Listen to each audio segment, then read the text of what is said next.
room. If you have a question that comes up during the course of the discussion, please feel free to jot it down and give it to either Steve or to Shelley, and if we have time, we'll try to work that in.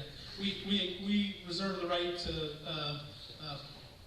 polish that up a little bit, okay, if we think it's too direct or not direct enough to get to the point, but I would really encourage you to do that. Excuse me, to do that, okay?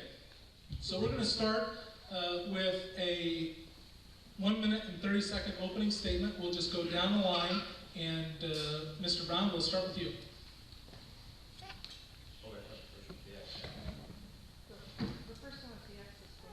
What's that? Oh, well, I didn't get all the rules. Say that again. Who's got the X?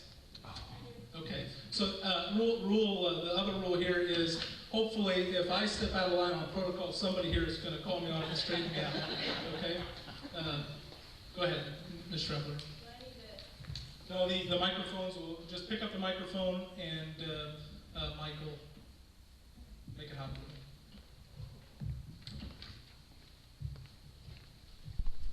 Hello, my name is Lisa Shreffler. I am a Ward 3 Alderman candidate for the City Council. I am a lifelong resident of Monticello, and I graduated from Monticello High School with honors. I plan to live in Monticello the rest of my life and someday raise a family of my own here.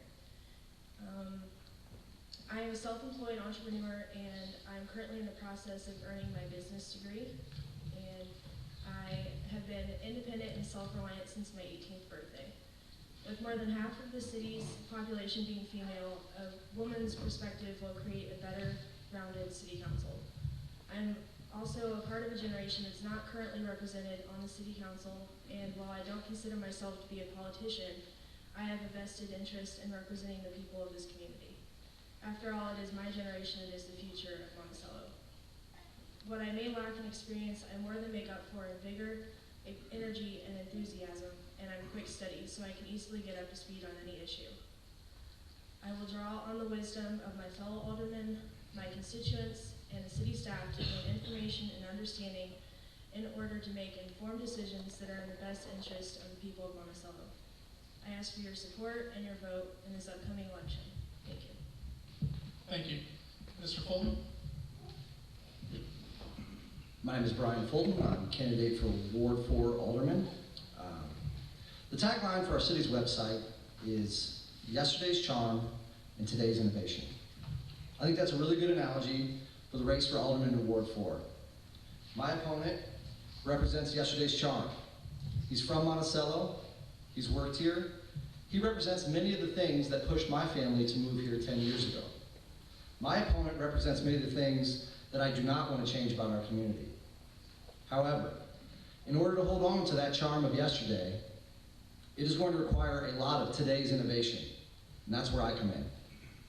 As Monticello faces increased costs due to the natural progression of finances, declining revenue due to our state's financial condition, and a long list of capital and developmental improvements, Monticello is going to require innovative approaches to these situations. My passion for this community is due to my young family's vested interest in a brighter future for Monticello. My experience in business and financial management provides me the knowledge to approach this future in an efficient and financially conservative manner. There's nothing wrong with yesterday's charm. In fact, I love it.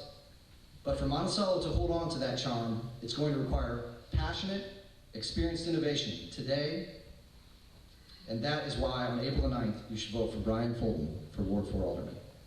Thank you. Mr. Miller? Thank you, Brian. My name is John Miller, and I'm sure most of you know who I am. I retired last summer as a Monticello Police Chief of almost 17 years. I'm a military retiree and retired police chief, and I have a lot of experience working with city governments. I've worked with many different mayors over the years and many different aldermen, over 25 years of experience. I know how city government should work in the proper manner. I think that Monticello has a tremendous amount of opportunity for people currently living here and for the future. I want to try to represent the best of Monticello and try to help lead Monticello the next few years into a brighter future. I think Monticello has been, and always will be, is an excellent community to raise a family, and the school district here is top notch, as we all know. That's about all I have to say about my opening statement at this time. Thank you. Thank you. Mr. Brown? Hi, my name is Joe Brown, and I'm running for mayor of this great city. I'd like to thank you all for inviting us here, but I'd also like to thank the previous administration for their service over the last few years. I don't agree with them all of the time, but I feel we must appreciate the service of those who have stepped forward. I'd like to take a minute and answer a question asked of me this weekend by a voter. Why should I vote for you for mayor? As mayor, I will control spending and decrease our deficit while maintaining our current infrastructure. I will put forth budgets that concentrate on existing infrastructure maintenance, debt repayment, and honoring our commitment to our employees by fully funding our existing pension plans. I will work to ensure our pension plans don't infringe on our future generations.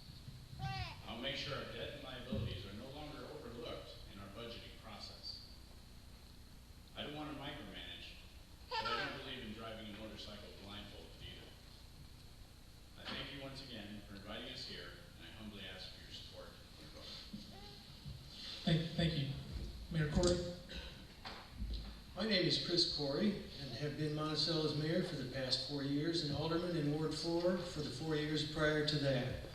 My wife Lynn and I have been self-employed stained glass artisans since 1981, and have raised our 2 sons, Taylor and Charlie, here in Monticello since 1985.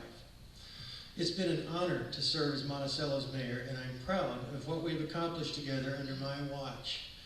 We built a new family aquatic center that served over 27,000 people last season, built a new 500,000-gallon water tower, built a 5-acre detention pond to help alleviate flooding of our neighborhoods, acquired ground for a new family outdoor sports complex, completed the hiking, biking trail over the Sangamon leading to the subdivisions west of the river, made important infrastructure improvements on our streets and roads, as well as improving our fire rating to one of the lowest of any volunteer fire department community in the area.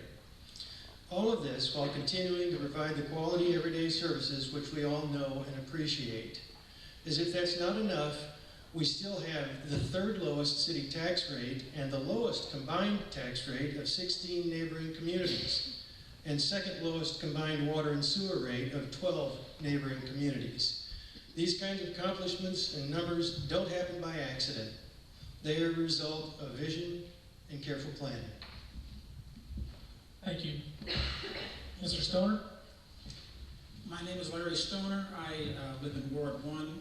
I've lived in Monticello since July of 1972. I retired in 2003 after teaching for 31 years in the Monticello School District. I have been very active in the community in my time in Monticello, serving on the City Planning Commission for several years. I was an alderman in Ward 1 for 8 years. My term ending, I think, in 2002. I also was the founding president of Monticello Main Street. I've served on the Arts Council, and I'm very active in the Monticello Rotary Club. Why am I running for alderman in Ward 1? Why am I running again in the city? I really love this community. You know, when I moved here in 1972, it was a small town, and you know what I expected to do? I'm a Chicago area person, and I thought, well, you know, I'll put in a little bit of time here, and when my time here is, when I give it a little bit of time, then I'm going to move up to the suburbs and, you know, make a whole lot of money and live in a big place. But once you're here, you can't go away. It's a fantastic community. I want to see it continue to prosper and to continue to grow. Just remember, if you look back and try to keep things the same, you lose everything that you have. Thank you. Mr. Brock? Thank you, Larry. I'm Wendell Brock. I've been here in Monticello just a few months shy of 45 years. So I've watched Monticello come and go. I've had many of you for customers, spent most of my life in the automotive business here in town, but started out in the 1970s in the police department, went to the sheriff's department. So I've been around some. Many of you know me as the voice of the Sages. I've been involved with Monticello High School for many, many years. as their public address announcer. I'm not sure whether I need this microphone or not. Some people say I do, some I don't. But my reason for being here, I think I bring the life experience to a seat on the council. I watched many, many things come and go in Monticello. I spoke to some folks when he came in the door tonight. I remember when we had Illinois Power. I remember when we had General Telephone. I remember when we had General Cable. All have come and gone. I think we need to look at Monticello as a wonderful place to live, but also through the years it has become a bedroom community. I'm not sure we can attract industry back to Monticello. It would be wonderful if we could, because I think our situation with the state of Illinois, as in most places, funding is a problem. We've ridden along on corporate replacement taxes for a long time. I don't know how long that's going to happen. We may all be sitting here looking at tax increases and school tax increases over the years that we just simply can't avoid because the money's not there to pay the bills. I hope I can steward that through Ward 2. I thank you all for coming out. Thank you. Mr. Murdock? Thank you for having me. I'm Lyle Murdock. I won't say I've lived here for a while, but I was born the year the original Corrie Hospital opened. My wife, Becky, works out at the Tappan Village. She's been there for about 20 years. We've been married 52 years. I'm very proud of what we did the last 4 years on the council. With the water tower, the swimming pool, and with the addition out north of town of the hospital and what have you. And whether you realize it or not, we are crying for something good to happen. I would love to see some new business come into town. A Walmart, why not? Maybe a drug outfit, whatever it might take, you know. But I think we're going to see something big happen in the next 4 years, and I sure would like to be a part of it. Thank you. Thank you. Okay, so we're gonna move into the questions. I will ask you guys you will have to constantly remind me who has the X. Okay. All right. We're moving it though, right? Yeah. So we'll move it this direction. You get it now, and just don't let me forget. All right. And I'll let all of you guys know that we have to make this as comfortable as possible. Not only have we gotten these guys as close to each other as possible, but the temperature under the lights is about 20 degrees warmer than it is down here. So we think we've got a good prep. So the first question, and Mr. Fulton, you can start. This is for all of the candidates. Please tell us, and you have 2 minutes, please tell us a little about what you perceive to be the primary role, responsibilities, and function of the office that you seek, whether it's alderman or mayor. It's my belief in the form of government that Monticello has that the alderman and the city council serve as the policymakers for the community. As such, they develop the framework which the city staff executes the day-to-day operations. As alderman, I hope to develop the policies that will be able to bring this community into the future, bring some of those new businesses that Wendell and Lyle spoke of. We've got the ability and the opportunity to do that. We are at a critical juncture in which we will be able to do that. Recruiting those businesses, getting them in here is of the utmost importance. That's going to be able to recoup some of that revenue should we lose it from our corporate replacement tax. And as an alderman, I think it's our responsibility to establish that framework to keep this community moving forward. Thank you. Mr. Miller? Thank you. I believe an alderman is a leader in the community, leader in Ward 4, and as well as a leader in the entire community. I believe that an alderman has a very important job because Monticello's government is structured so that it has a very strong alderman form of government and a weak mayor form of government. That's how it is in Monticello. That's unique. In a lot of communities, it's just the opposite. A lot of communities have a strong mayor form and a weak alderman, as you guys all well know. I really would like to work to try to increase tax revenue in town. by having a good, healthy atmosphere around Monticello and a good reputation for Monticello to attract new businesses and let entrepreneurs form new businesses to provide jobs for local residents, and try not to lose some of the youth that we seem to lose that grow up, graduate from high school as I did, and others did, and then have to leave for 20, 25 years, and then they're lucky if they can move back to contribute back to the town that really helped to raise them, as Monticello did for me, being a lifelong resident here in Monticello, in this area, since I was born also.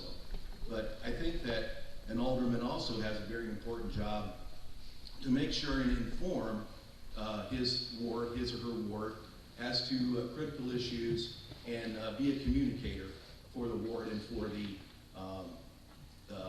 general population of Monticello, and not be a detractor from that opportunity you have as an elected alderman. Thank you. Thank you. Mr. Brown? Could you repeat the question? Sure. Please tell us a little about what you perceive to be the primary role, responsibilities, and functions of the office that you see. I believe the primary role of the mayor is to provide the city staff with the tools that are necessary for them to do their job.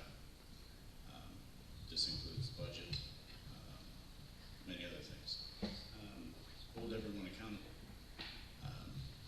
Make sure the aldermen participate in the meetings, make sure that we had a meeting last night where we were talking about the pension plans, and there wasn't one question by the alderman about the report that was produced from April 2012. I thought that was a little strange. I would encourage people to speak up. Keep participation through an open government. I believe that we should offer more opportunity for the public to participate, such as whenever there's a measure being voted on. I think there should be a time where the public can provide feedback right after the aldermen go through their initial set of questions. There's a lot of smart people in town. There's a lot of good input that can be presented that perhaps the aldermen aren't thinking about. Then, after the public has participated, the alderman could then possibly re-question, or go through the question again, and then come up with a better solution. I also think it's to listen to the people of the town. We need to hear what's going on out there. We need to be accountable. I'm sorry, how much time? Yeah, 15 seconds. Thank you. And Corrie? I believe the mayor is the head communicator. He has to get the point across that the council is trying to make to the staff, and likewise the staff, he's responsible to get the points across to the council. When it comes decision time, he needs to encourage good decisions. Keep in mind that this is a team effort. There isn't one person that's responsible for generating tools. The tools are available, and the council and the mayor are responsible for providing those tools and making those decisions. I keep going back to the we part of this equation. It's not an I part. There's no I to the equation of being the mayor. Furthermore, I think that the mayor is responsible to be available to the public when they have questions or their concerns throughout the day, or whatever time arises, that he's there to answer those questions. And I think that that's an important role for the mayor in Monticello. Thank you. Mr. Stoner? I think that an alderman's primary responsibility is to make sure that they set the levy, make sure that they pass laws that are in the best interest of the citizenry. I also think an extremely important aspect of being an alderman is making sure that you hire the best possible people for all of the positions. Strong city employees make for strong city government. Now, there's no way that I know everything about anything. I can flush the toilet, but I can't tell you how how that water treatment plant operates. I've been there, I watched it. I don't get it. it's not my responsibility to try to nitpick and micromanage. I just don't think that that's what city government is all about. I think we should be facilitators for those that are our employees. I also think that in the best interest of our constituents have to communicate with us. It's really easy to say, let people talk, let people talk, let people talk. All that does is it drags down the process, and it takes forever to get anything done.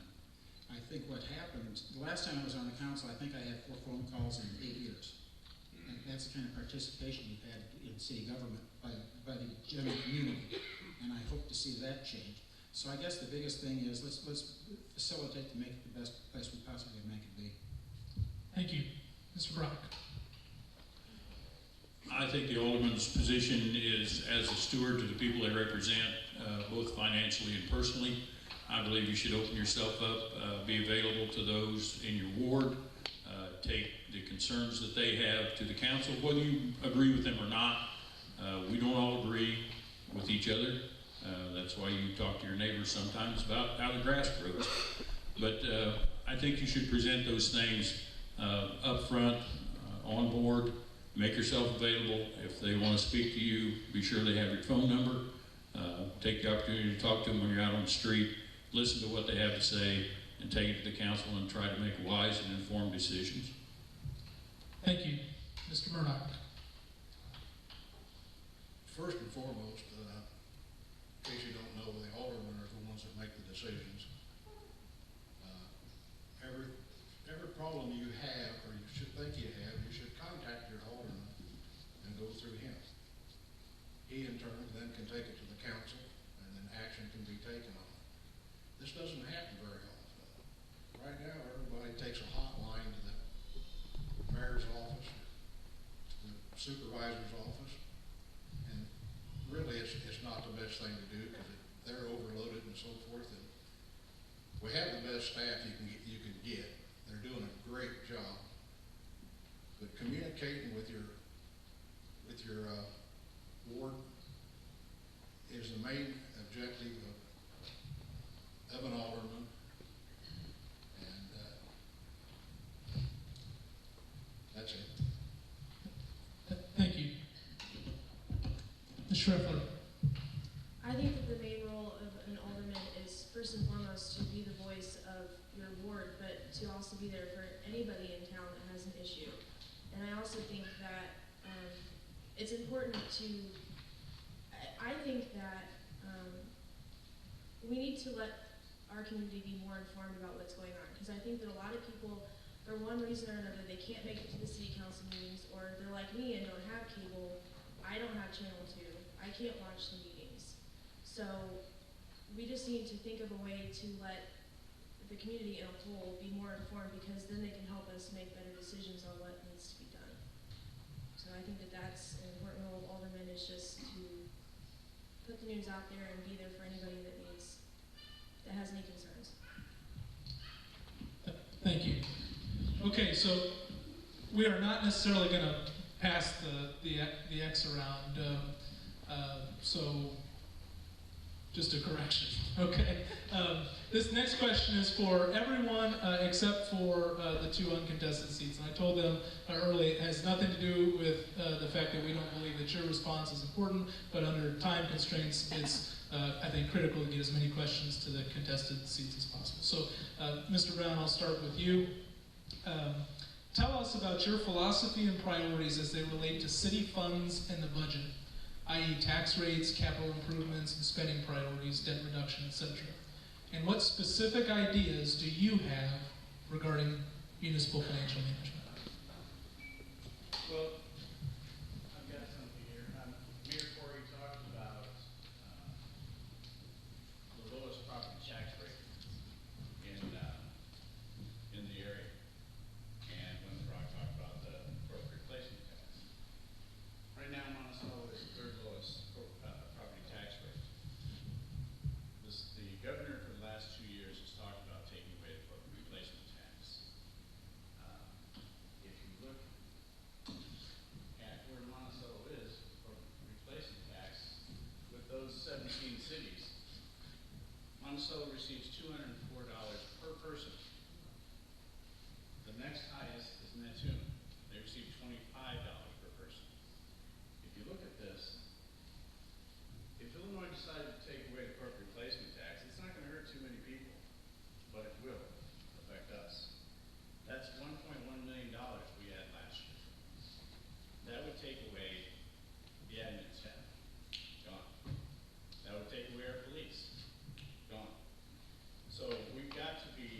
cognizant of this, and they took away the personal property tax rate in the 70s. It's not something they won't be afraid to do. So we've got to look at our expenses. Our expenses have gone up at least 10% a year over the last 4 years. Well, our 30 seconds. Okay. While our capital improvements have gone down. So what we're doing is we're spending more on expenses and less on improving our city. So what I would do is I would meet with all heads of each department, and I'd come up with a way to reverse this trend. And so we can put more money back into the city and less back into spending money. 10 seconds. Thank you. Thank you. Mayor Corrie? It's pretty easy to make figures talk for you. You can make them say just about whatever you want. I think it's very important that the city uses paid staff to generate budgets. They're the ones that have a handle on the nuts and bolts of the day-to-day operations. But we elected officials are not professionals in city management or city government. We're essentially volunteers in the community. How that would make us able to generate a budget and present that to our staff, I do not know. So we have to rely on our staff and the professionals that we hire to give us the recommendations, whether it's the State Insurance Board or whether it's the Attorney General's office or whether it's any other state agency, right down to our city staff. We have to make decisions based on that. We have to come up with ideas for the future. Right now, I've asked the staff to sit down and generate a 5-year budget plan. It's a tough job. It's going to take some time. But it's very important. We've also decided to take a look at a strategic plan, a 5-year operation. These are all things that I think are important when it comes to deciding how to spend the money and where it's going to come from. And I believe it's important that the staff doesn't react to assumptions or fear tactics or press to make those decisions. Thank you. Mr. Murdock?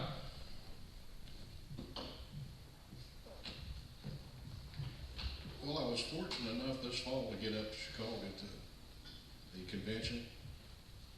And you get to rub elbows and talk to people in other cities and so on and so forth. And everybody seems to be so scared that we're going to lose this corporate tax. Well, the real story is all the power in Springfield comes out of Chicago. Do you know there's cities up there that don't even levy a tax on real estate? Corporate tax, sales tax takes care of all their needs. What we need is something other than real estate property for our needs. Hit me again with your question. Philosophy and priorities as they relate to city funds and the budget. What ideas, specific ideas do you have regarding financial management? Well, like you say, that we depend upon city staff to come up with a budget. We go over the line item and eliminate what excess and so forth. And I think the way we're doing it is working real well.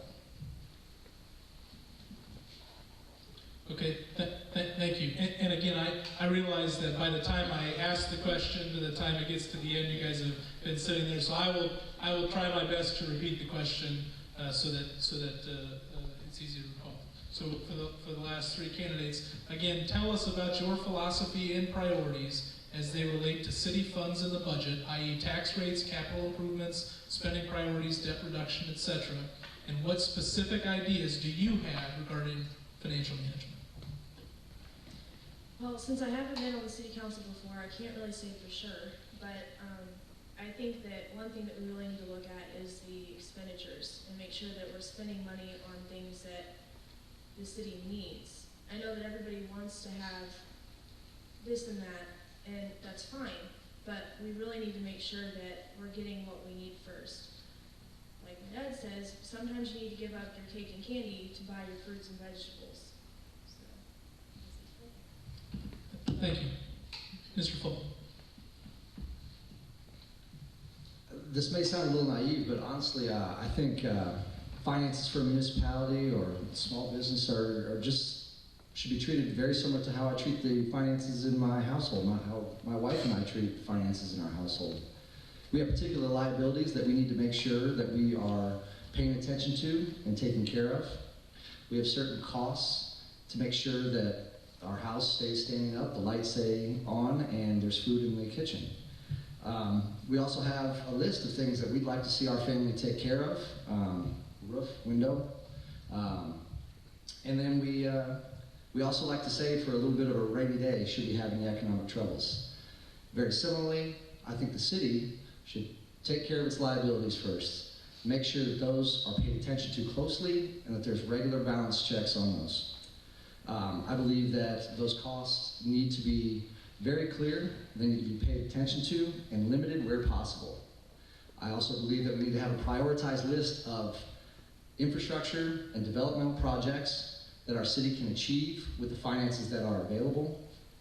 And I also believe that we need to have a plan for contingencies should there actually be an economic crisis. Lyle spoke about other alternatives to the property tax, and you know this city receives a lot of money from sales tax. It receives a lot of money from income tax. These are opportunities for this community to make more revenue, to replace anything lost, and to be able to take care of some of the projects that we'd like to take care of. Recruiting good, high-paying businesses into this community is a good way to replace some of that revenue, if not grow it. And that's how I would handle our finances. Thank you. Mr. Miller. Thank you. I want to explain my philosophy of being handling and managing money. Very similar to how you budget at home. It's very simple to do. I'm a fiscal conservative, and I look through things as maybe not what we want, but what do we really need and what can we afford.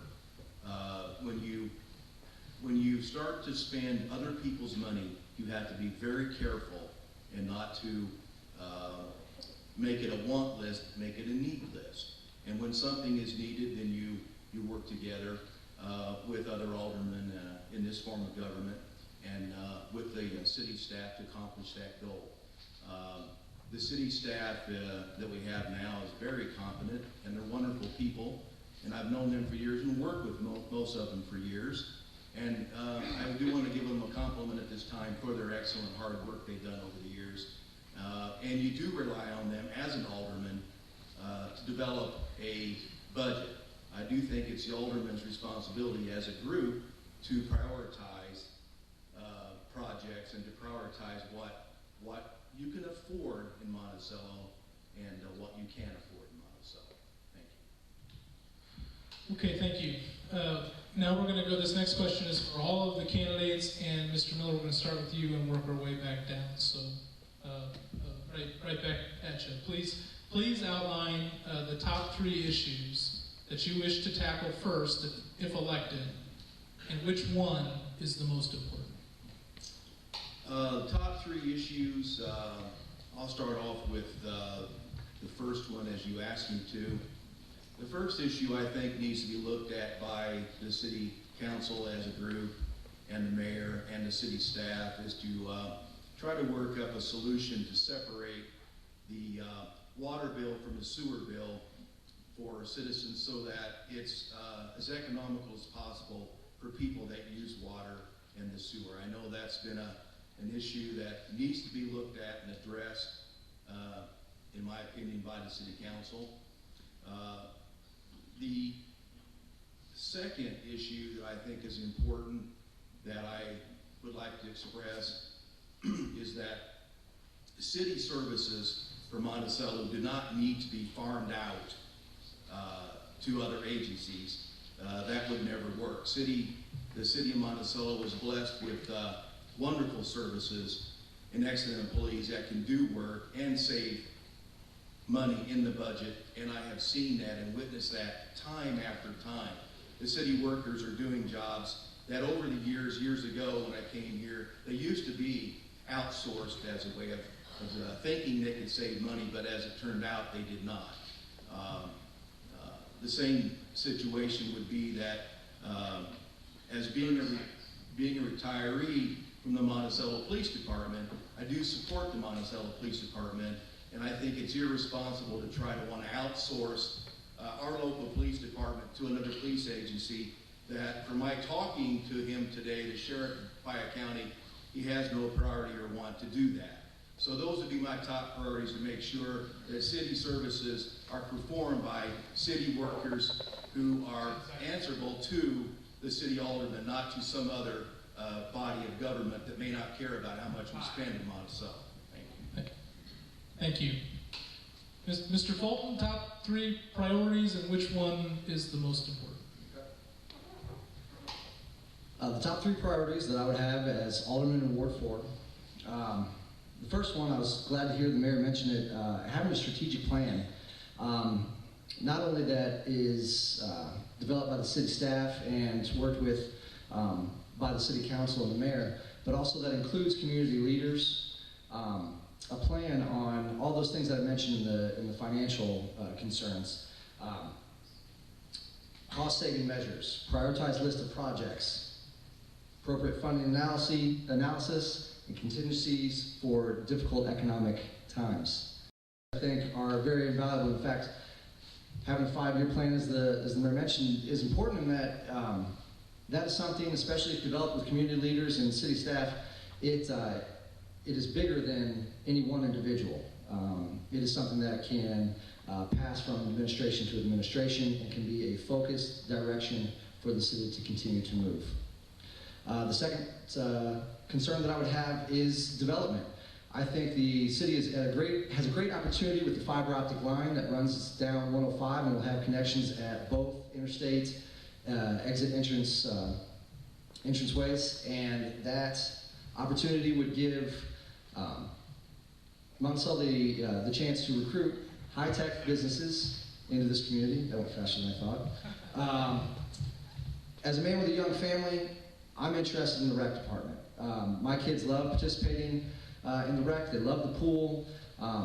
The fields that are to go out there by the apple tree, I think, are a wonderful thing. I want to make sure that they are done in a financially conservative manner. And I also want to investigate the opportunity that places like a closed Lincoln School might offer the city for other recreational facilities. Thank you. Ms. Shreffler. Can you repeat the question, please? Sure. Your top 3 priorities if you were elected, and which one do you think is most important? Okay. My top 3 would be that since we don't have enough money to do everything, I think that careful budgeting of expenditures is something that needs to be carefully examined, and that is number 1, because if you don't have a good budget in your community, then nothing else really matters. The second thing is I would like to see the creation of an infrastructure maintenance upgrade program.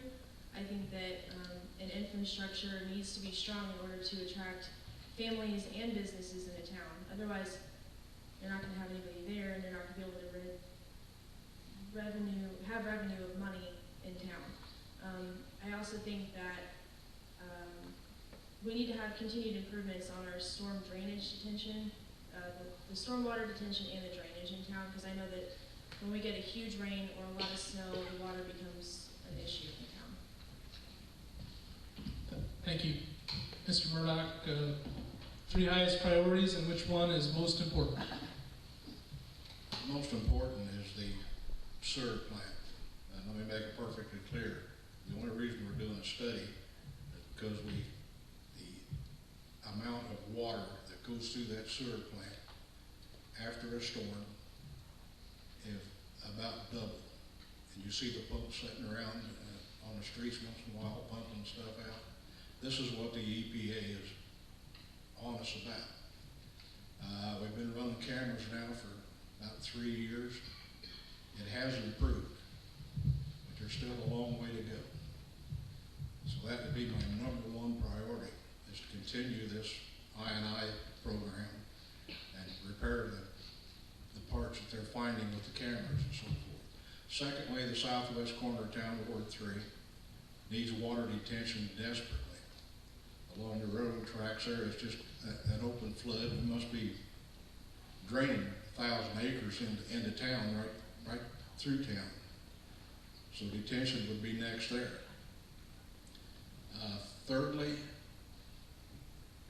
I think the recreation. We need to get going on the sports park that we have purchased the ground for. And there are enough people in this town who would volunteer. And we need to tap into this system. There's all kinds of skills out there. There's heavy equipment operators. The Little League Park and the two down at the Washington School was built by volunteer labor with rake, shovels, and wheelbarrows. So it's time we dug into the volunteers. Thank you. Mr. Brock. I would say the three would be a financial responsibility to the people we represent, and I know I've repeated that a couple of times, but I think that's a great part of the job, to be the steward of the taxpayers' money. My second one would be, as I've driven around Monticello for the past 45 years, I've had the opportunity from time to time to comment about the condition of the streets and roadways. I think we have some things that need to be addressed with the streets in Monticello. I don't know that they've been ignored, but I think we definitely have some that need to be taken care of in more than one way, and that includes the drainage thing that Lyle talks about.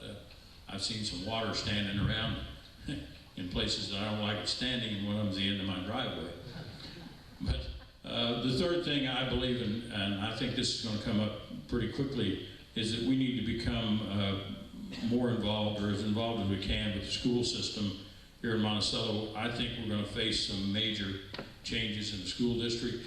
I believe we're going to look at replacing some 100-plus-year-old school buildings, and that's going to become a taxpayer responsibility quicker than we ever imagined.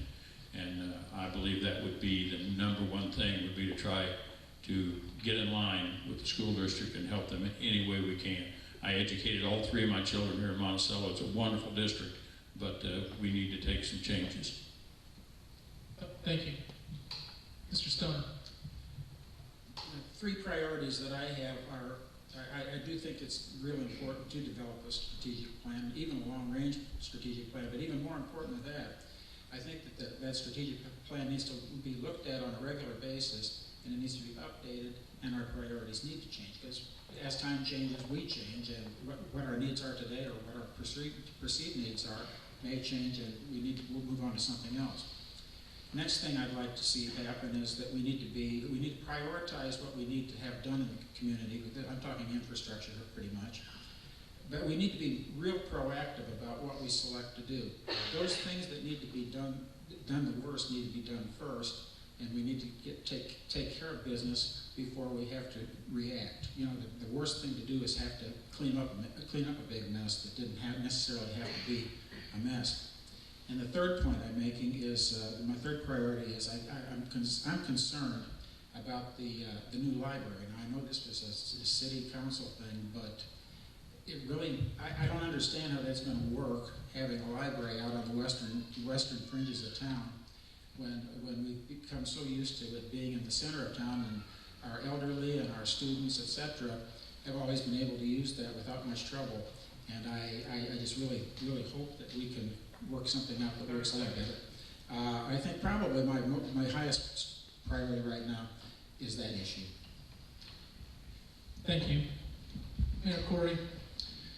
Well, I think number one's probably about as easy as you can get. That 5-year budget, I think, is a real high priority. There's a lot of things that you can identify in that 5-year budget, how to relate to the school, how to take care of recreation. You can get that 5-year budget down. I think that's a huge roadmap to how to move forward with future spending. I think hand in hand with that, I suppose number two would be that 5-year strategic plan, and revisiting it on a 2-year basis is an excellent idea. We've got one on our shelf now that's almost 6 years, 7 years old, and it's woefully out of date, but it's a good tool to use when it comes time to budget and make decisions. Number three is a little harder for me because there's several things that come to mind. Stormwater is was mentioned earlier, and that's probably one of the top three that we need to keep our eyes on and keep focused on, and that's dealing with that stormwater, how we handle that in town. But then let's not forget about the recreation. I mean, that's another real high priority. So is that number 3 and number 4 kind of simultaneously? I would say so. Thank you. Mr. Brown. Well, I think the number one priority as well as the number one concern is the wastewater treatment plant, depending on what we find out from the wastewater treatment plant study that we've spent the last 2 years conducting. Right now, we have borrowed $4.2 million out of our out of our $9.1 million limit. We're limited by the Constitution of the state of Illinois to 8.625% of our assessed value of debt.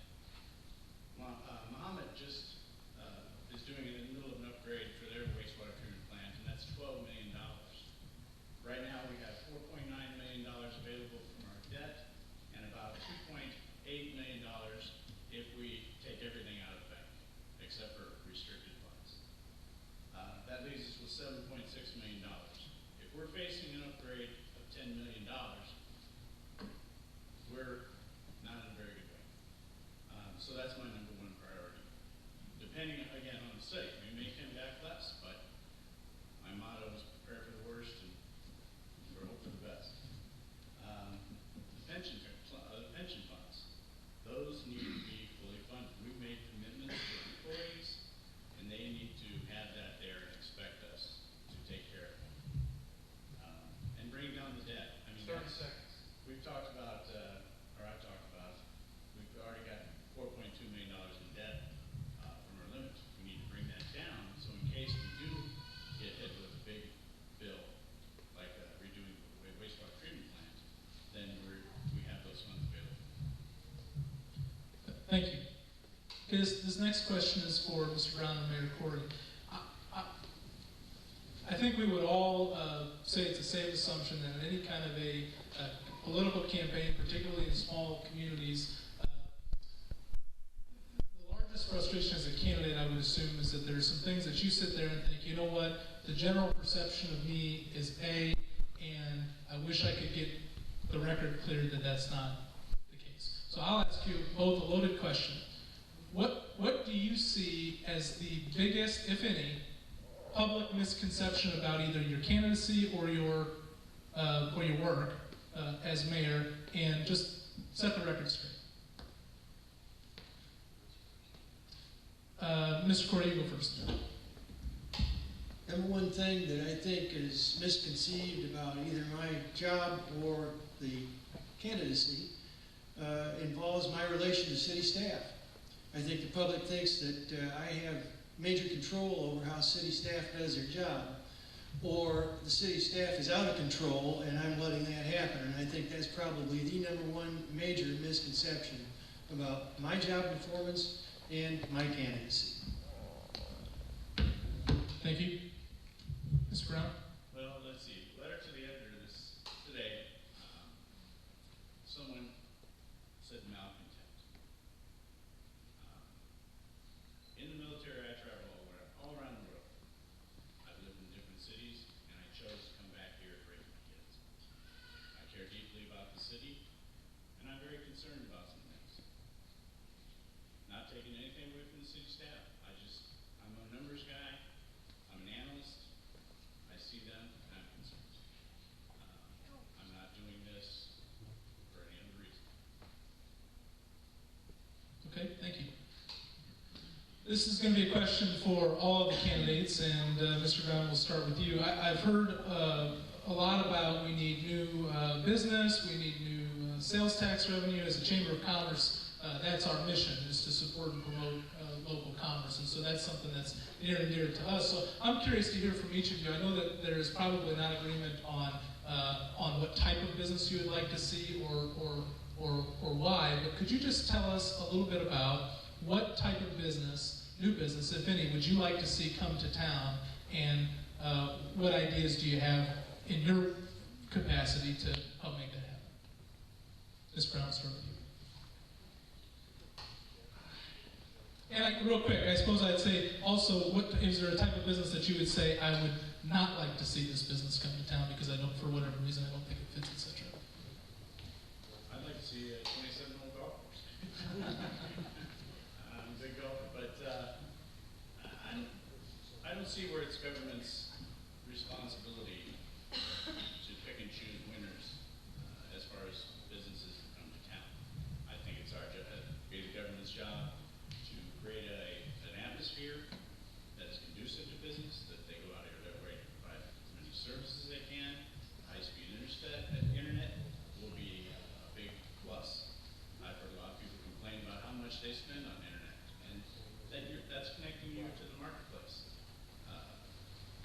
So, you know, if I were a business owner, I wouldn't want to see the government promoting somebody who is in competition with me, giving them tax breaks and making my business worse. So I don't really feel it's government's job. Okay, thank you. Mayor Corrie. Well, Joe, the only thing I didn't agree with you on was a 27-hole golf course. The rest of it made total sense. I don't think it's the government's job to direct business, and I do agree with Joe. I think it's the government's position to make an atmosphere that's conducive to doing good business. Taking it one step further, we have a city that has had a reputation for being a well-rounded, standalone city, not just a bedroom community like some of the other communities in our neighborhoods. And I'd like to see whatever comes to town enhance that standalone image that we have. That'd be my only thoughts on that. Okay, thank you. Good. Mr. Stoner, just to repeat the question, what, if anything, do you feel the city should do to promote and support sales tax growth in our community, and what specific types of businesses or business growth would you like to see? Well, you know, I have to concur pretty much with the gentlemen who've already spoken. I don't know if it's necessarily our responsibility to try to beg people to come in, but I do think it is our responsibility to get out the word that we have the best schools, we have a fantastic hospital here, we have fantastic recreation program, etc. We have all kinds of stuff in this town that is not present in other small towns. And on top of that, we got a 6.25 tax rate, real sales tax rate. So if that's not enough to get somebody to come here, I don't know what you can do. Thank you. Mr. Brock? Well, it's an interesting question, and we have all seen them come and go. I think we have to open the doors and invite who we can invite, roll the dice, as you might say, and see what shakes out. I remember when the Neal family ran a bakery just off the square, and I loved those rolls and ate them every day. And people changed the way they eat, and the Neals couldn't run the bakery anymore, and it went out of business. I remember when Harlene Swing came to Monticello, and people said, that lady will never last. She's loud, she's boisterous, she dresses funny, she'll never be in business. 30 years later, she's still going strong. I don't think we can pick and choose. I don't think we have any way to know. But invite who we can, show them what we've got to offer, and hope that they come our way.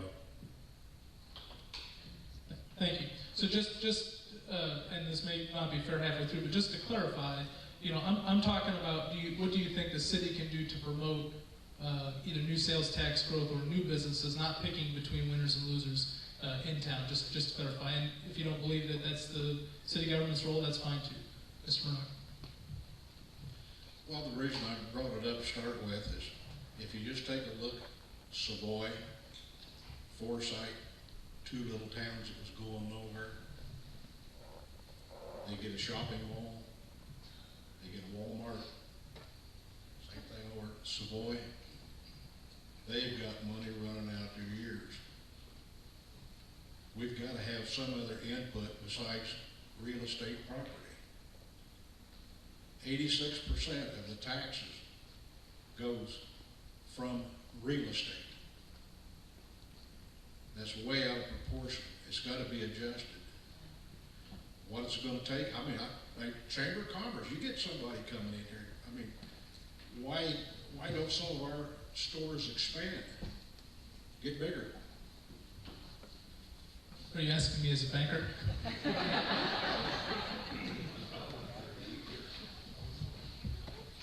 Thanks. Ms. Shreffler. Sure. What, if anything, do you feel the city should do to promote and support sales tax growth in our community? And what specific types of businesses or business growth would you like to see?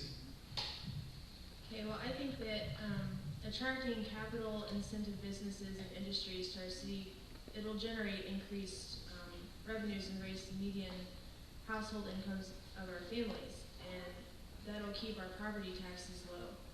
And I don't think that it really matters what business comes to town as long as they're providing services and goods that are keeping everybody shopping locally. Because any dollar that you take out of town is a dollar that we'll never get back. So I think that by keeping a strong infrastructure to attract businesses to town, I don't really think it matters what it is. If it's keeping a dollar local, then it's valuable to us. Thanks. Brian, Mr. Fulton, before you answer, let me just say, the reason I've asked this question is because I think all of you made the comment when you talked about the budget that we had to do things to grow new revenue and spending and to promote growth of sales tax, but so far you've all said basically that you don't think that the city council should do that. So that's why I'm prodding you a little bit to follow up, because if that's important and you said that it's something that should be done, I'm curious, what would you like to see done to facilitate that goal? Mike, I gotta tell you, I'm a little disappointed that you just. I was gonna say that I don't necessarily agree that it's not the government's responsibility to actively recruit businesses to come here. You know, and I do think that there should be it's gonna sound picking and choosing of winners and losers. I'm interested in finding businesses that want to come to this community that's going to pay high salaries, that's going to not drop our estimated per capita income, but actually increase it. I want those families that work for those businesses to come build homes and increase our estimated assessed value. And I know Lyle's not really interested in that being strictly our form of revenue, but it's an important one nonetheless. I'm not for sure if Lyle's figures are accurate, but 86% is significant. We can raise that. That's going to help our community. It's going to help our schools. And I'm not interested in seeing a business come in that's going to replace all of the small, independent business owners that we have on the square and out in Bear Lane and going up and down 105. I want to see Monticello build a community that props those businesses up and makes a business-friendly environment for large and small. And I think that's what's going to generate the sales tax revenue and also increase our property tax revenue. I think those are important things for this community. Thank you. Mr. Miller. Thank you. I do believe that the city needs to create an environment that is good for business.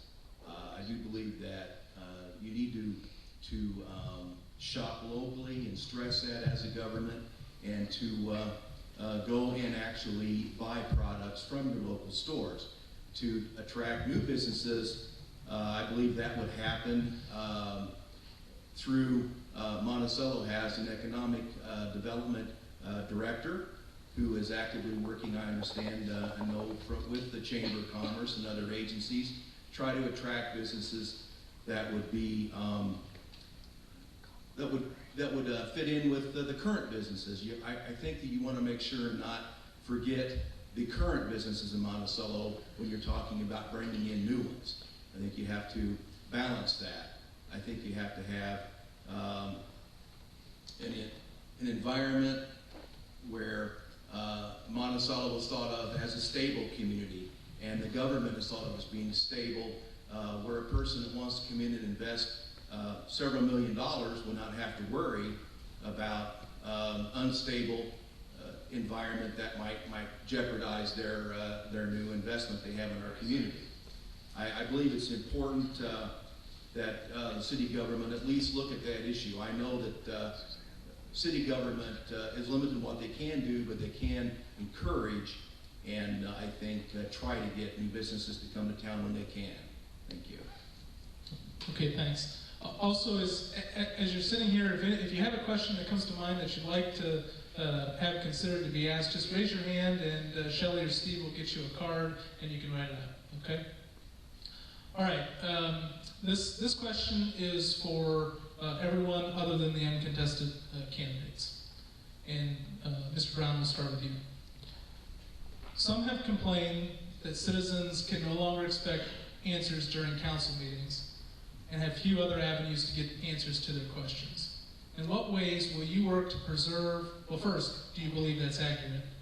And number two, in what ways will you work to preserve and improve the openness of our city government and the small town responsiveness that people love about Monticello? Do I believe it's true that people have been limited? Yeah, I've been in the council meetings and it's become the policy not to answer questions from the crowd. So yes, that's true. Would I change that? Definitely. Like I said before, I Hey think. Joe, or Mr. Brown, would you pick up the microphone? Yeah. Like I said before, I would encourage input. You have to be aware of people taking advantage of that, and I think a good moderator can do that. I've seen Mayor Corrie do it. If giving a chance for people to speak and be a part of the government makes them own that government even more. And shutting off that communication, building, I mean, I don't know if you've been in the community building lately, in the municipal building, but 2 new doors have gone up with blinds. It's sad to say, but all you need is some barbed wire and a fence, and it'll be totally off bounds. But it just doesn't feel very comfortable. They're probably just as servicing people as well as before, but it just doesn't feel very well. You go in there and it's, you've ever seen the commercial where they have a blender in the laundry, and they've replaced the person in the laundry with the blender, and he goes in there and says, hello, hello, and that's what it feels like. So yes, I would definitely change that and work to make it very open government. Thank you. Mayor Corrie? Well, people do have a chance to speak at council meetings. It's called public participation. We've increased the time from 3 to 5 minutes recently. We've asked people to sign in, so it's done in a more organized fashion. And we have limited the responses on the part of the city council. We don't feel that it's fair that the city council is put on the spot for answering questions accurately, that come up prearranged and they get put on the spot. Also, that if there's questions answered during public participation, then that just throws the 5-minute limit out the window, and there's no organization to that portion of the meeting. So city council is encouraged to answer those questions. They do it at a different time in their meeting. They can do it during their alderman's report, mayor's report, or superintendent's report. But public participation is strictly an opportunity for the public to come to the meeting, speak their piece, whether it's to the mayor or city council. And it really is not a tribunal, a question and answer, or a court of law. Okay, thank you. Mr. Brock, and again, the question is whether or not citizens can expect answers during council meetings, and if there are other avenues to get their questions answered, and in what ways will you work to preserve and improve openness of city government?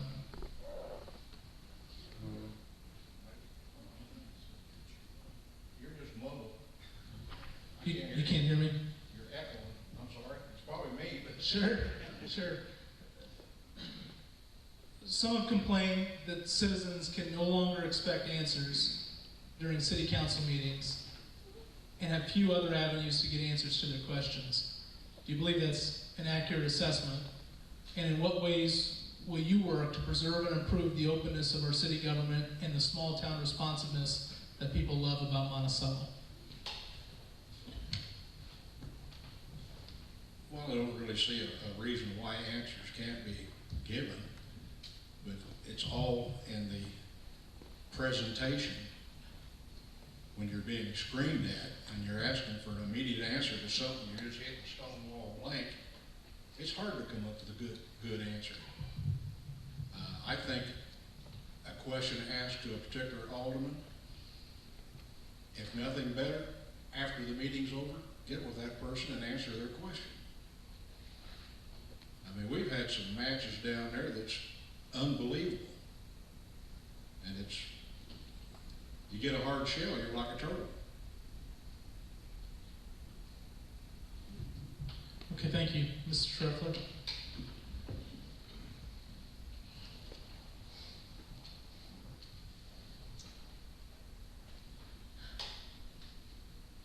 Can you just repeat it again while I get my train of thought? Sure. Some have complained that citizens can no longer expect answers during council meetings and have few other avenues to get answers to their questions. Do you believe that that's an accurate assessment? And in what ways will you work to preserve and improve the openness of our city government and the small town responsiveness that people love about Monticello? I do believe that at times, certain questions that are asked, the city council don't get answered right then. And I understand that some of them are detailed questions. But I think that the most important role as an alderman is to assure the people of your ward and of Monticello as a whole that you will do the best that you can to get the answer in a timely manner as quickly as you can in order to keep from having any friction between anybody, whether it be between the community and the fellow aldermen or between citizens in town that are having disputes. I think that the most important thing is that you work as quickly as you can and as efficiently as you can to research the issue that they're having problems with and get back to them. That way they're satisfied. Thank you. Thank you. Mr. Fulton?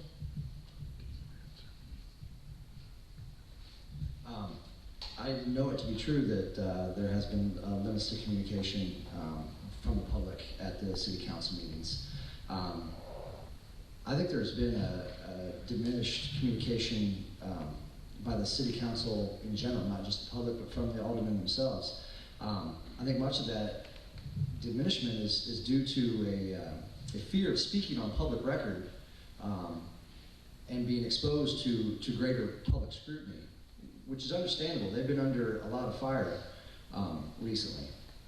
However, as public servants, it's our responsibility to explain our reasons for our decisions, let the public know how we came to those conclusions.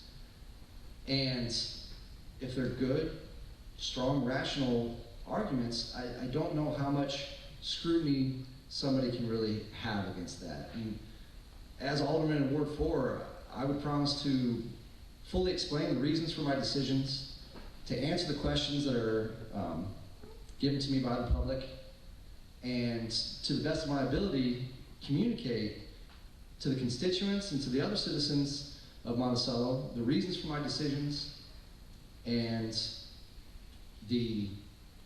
provide them the opportunity to speak publicly. Thank you. Over the years of attending council meetings and working with numerous mayors, and I can't remember how many aldermen I've known over the years and worked with that come and go, in another community and also in Monticello, I have seen some really, really embarrassing episodes that have occurred during city council meetings. What I'm concerned about, and everyone here should be, is about the image of Monticello, because that affects our prosperity, that does affect our future investment, and that has a detrimental effect upon every taxpayer in this town, especially when these type of sideshows become personal vendettas and not what is the best for the community. And I think you have to look about, also you look at your ward and you take care of your ward, but as an alderman you have to also look at what's best for your entire community. And you can't have an image of a carnival atmosphere, an atmosphere of chaos, and try to attract people that want to invest millions of dollars in your community to help lower all of our tax burden. And that type of nonsense has got to stop. Okay, thank you. Now, follow-up, I suppose, question, that's the other side of the same coin, maybe.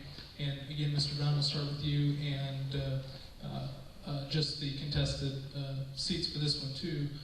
Over the last several months, the city has received numerous Freedom of Information Act requests tied to the same issue, taking numerous staff hours, taxpayer funding. What's your view on this, and how do you balance the cost of managing those requests? And I guess the broader question is, to facilitate communication, I think we all agree is important. At the same time, we have to operate as a community. And so how do you balance the two together with fulfilling what is clearly a legal obligation to fulfill Freedom of Information requests? Well, I mean, it's the law. You must respond to Freedom of Information Act requests. I put in a number of requests. I'm running for mayor of this town. I feel I need to understand the inner workings of the town. What other opportunities do I have to get the information? So I have requested a number of things. The charts you see here are off the numbers that I've gotten from those requests. The information that I put in my letters to the editor are from those requests. My data is not wrong. It comes straight from the city. So it is necessary, part of the government. I can see where it can be burdensome. I don't feel as though I have put any frivolous requests in, and I think it's a big part of being a democracy. You must have open government. Thank you. Mayor Corrie? Well, there's no question that the FOIA requests have nearly brought this city's government to its knees. The administrator is in charge of fulfilling those requests, and he is virtually unable to do his job because of the large volume of requests that have come in. But as Joe points out, it's a law. We don't have any choice in the matter. The legislature has imposed this requirement upon us, and we will conduct business the way the legislature has determined that we have to do it. Whether it's right or whether it's wrong that these requests are coming in is not for us to decide. It's strictly for us to adhere to the law. Is there any way to balance it? Nope. Do we have an answer for how to deal with it? Not at all. Is it still bringing this government to its knees? Very nearly. It's costing the taxpayers thousands upon thousands of dollars, not only in hardware and fees that we have to pay to our attorney, but also in lost time, inefficiency with our staff. So this is not a question that we can answer tonight. It's not a question that I don't think any of us have an answer for, but it is a problem. Thank you. Mr. Murdock? Again, the question is on the other side of the openness question and Freedom of Information Act requests. How do you manage that? Just to make it clear, I'm not disputing the fact that that is the law. You have to follow the law. My question is, how do you deal with that in a small government and still operate? Well, it's a state mandate. There's nothing you can do to deal with it. You have to keep in mind, as being a small government, we've got everything in file cabinets, in folders, and different people put things in different folders and different file cabinets. Over the years, they're kind of scattered everywhere. When you get a request that's 20 or 30 items long, it takes hours and hours and hours to research it. With the equipment that we're buying and installing, it can be scanned and electronically logged up and then be at an immediate disposal when you need it next time. But that hasn't happened yet. Are we being swamped? Yes. No question about it. Is the law? We'll do it. Okay, thank you, Mr. Shreffler. I understand that a FOIA request can sometimes take a little bit of time to answer. I know that I've lost stuff in my own file cabinet and it drives me nuts. I can't find it. I've looked through every folder 3 times and I still can't find it. But I think that, I know there are certain things that you can't just answer within a couple of seconds, but I think that if we work towards being a more open government, some of the FOIA requests that are being requested right now will disappear. But I think that a lot of citizens of Monticello feel that there are things that they haven't been notified of, that they just don't know, and they're worried about where their tax money is going, or they're worried about the future for Monticello. So that's why the FOIAs are being submitted. And I know that they're time consuming, but it is the law, and they do have to be answered. They can't just be ignored. Thank you. Mr. Fulton.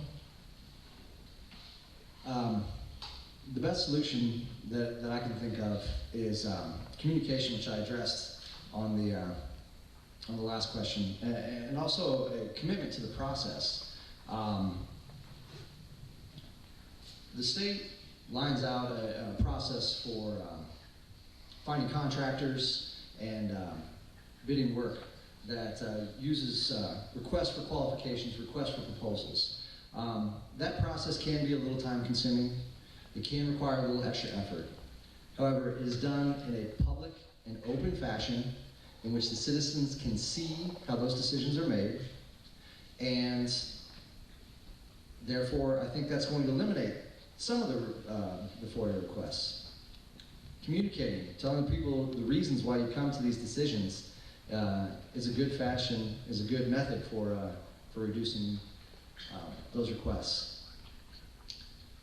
The breakdown of communication that we have is not only frustrating to the citizens, and I mean it's not only frustrating to the citizens, but it can be frustrating to the city staff as well when they're looking to their administrators for direction and policies, such as when it was asked if there are any recommendations for the upcoming budget, and not a single councilman spoke up.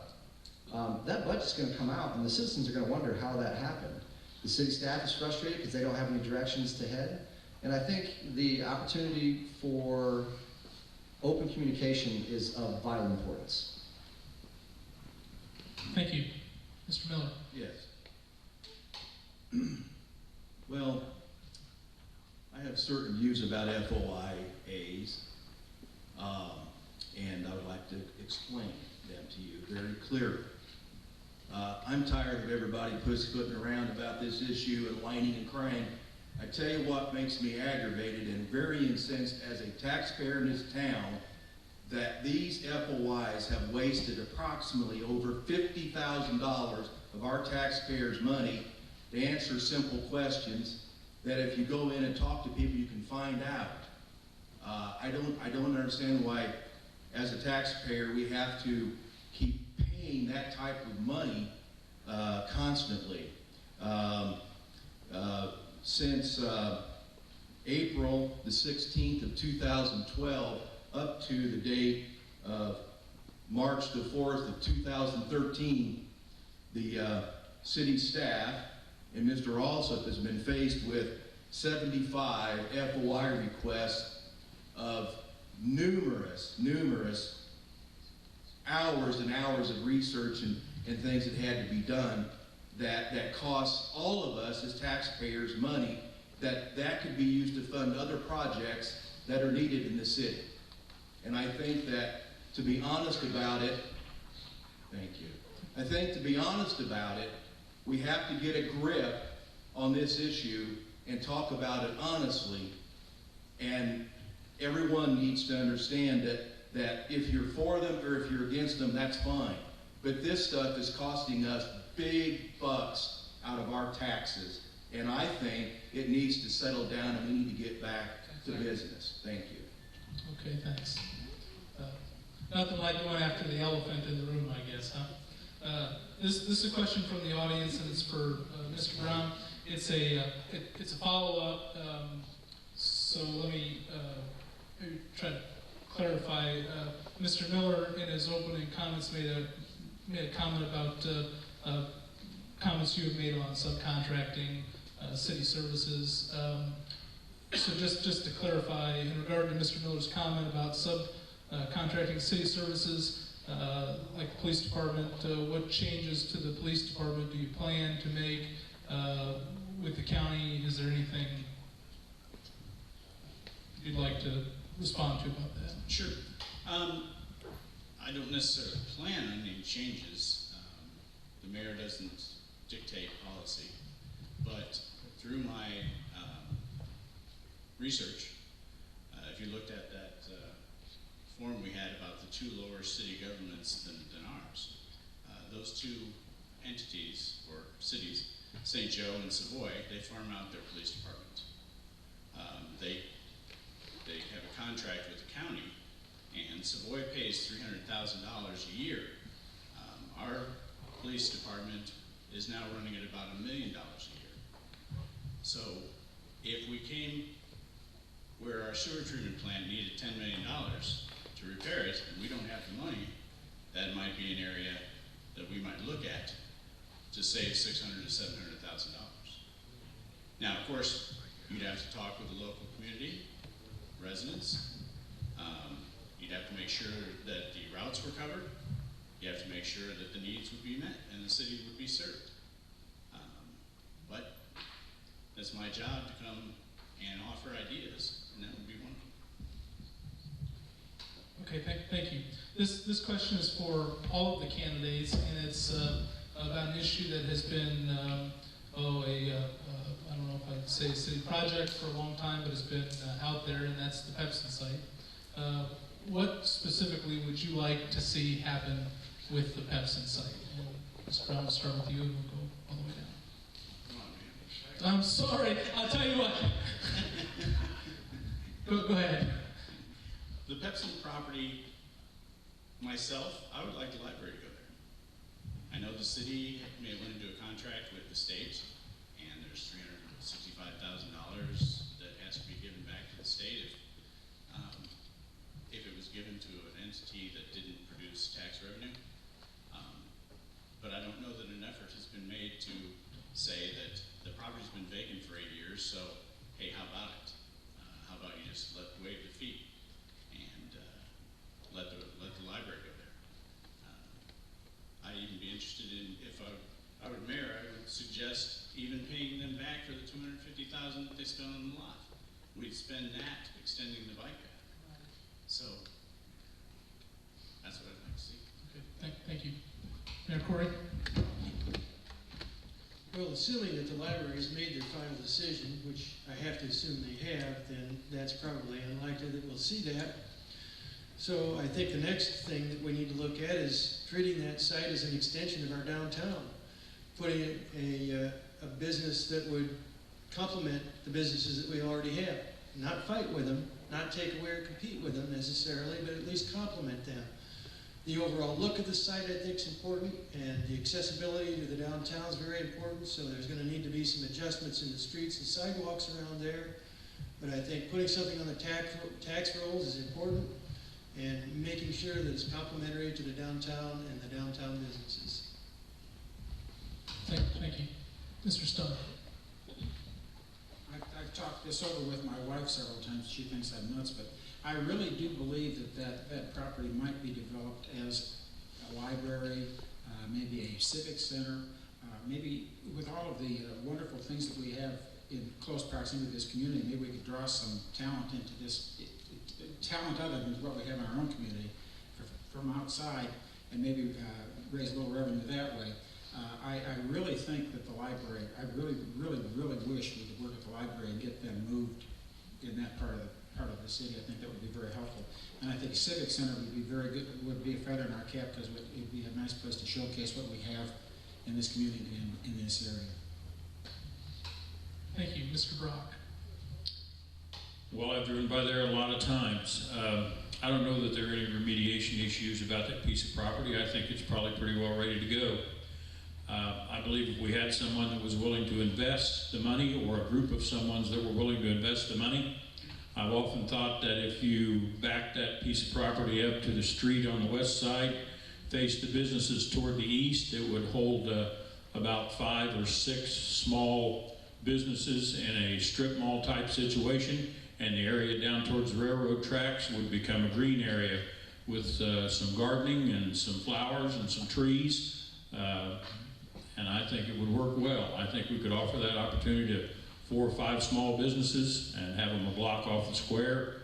and a half a block off of Route 105, and I think they do fine. I'd like to see someone come in and develop it as a business group. Thank you.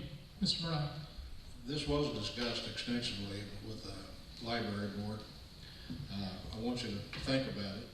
You've got a grain elevator to the south, grain dust flying all the time.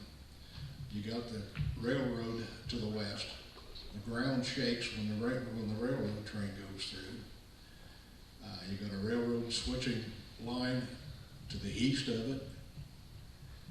Safety-wise, noise-wise. I mean, if the library wants to do that, that's fine with me, but it's not very conducive to a library for being quiet. Okay, thank you. Ms. Shreffler, what would you like to see happen at Pepsin site? Okay. I would like to see the library go there, sure, and I mean, I'd like to see a skating rink go there, a mall there, but I don't think that it is the city's government to decide what happens with that land. We're not in the real estate business. So put a for sale sign on it and let the new owners decide what to do with it. Thank you. Okay, thank you. Mr. Fulton? Well, with the wonderful way that Lyle described it, I don't see why everybody wouldn't want to move there. Just kidding, Lyle. Honestly, I don't have any one particular idea for that location. If you know, I'm sure I will be corrected if I'm wrong, but I believe it's in the current TIF district, and would serve as a great asset for a business wanting to move in there, or the expansion of any local businesses that already exist in that area.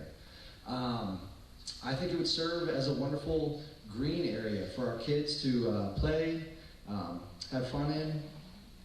Maybe a ball field, and rather than going entirely out to the west side, maybe a ball field goes in the center part of the area. I imagine the local businesses would be welcome to all the activity of families and kids that would come to a central area like that. I would entertain the civic center idea. The point is that it is an extremely valuable asset to this community. And I don't think we should pigeonhole ourselves with having one specific idea for that location.